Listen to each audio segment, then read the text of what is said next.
بسم اللہ الرحمن الرحیم۔ السلام علیکم۔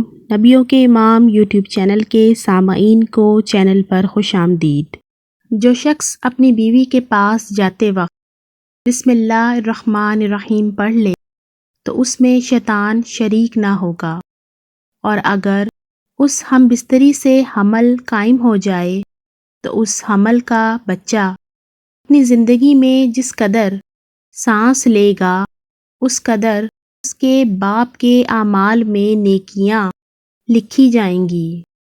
ایک اعرابی نے سرکار مدینہ صلی اللہ علیہ وآلہ وسلم کی خدمت بابرکت میں عرض کی، یا رسول اللہ صلی اللہ علیہ وآلہ وسلم، میں بڑا گناہ گار ہوں، آپ صلی اللہ علیہ وآلہ وسلم میرے لیے بخشش کی دعا فرمائیں۔ سرکار مدینہ صلی اللہ علیہ وآلہ وسلم نے فرمایا، بسم اللہ الرحمن الرحیم پڑھا کرو تو وہ ارحم الراحمین تیرے گناہ بخش دے گا۔ وہ اعرابی متعجب ہو کر کہنے لگا، بس اتنا ہی یا رسول اللہ صلی اللہ علیہ وآلہ وسلم؟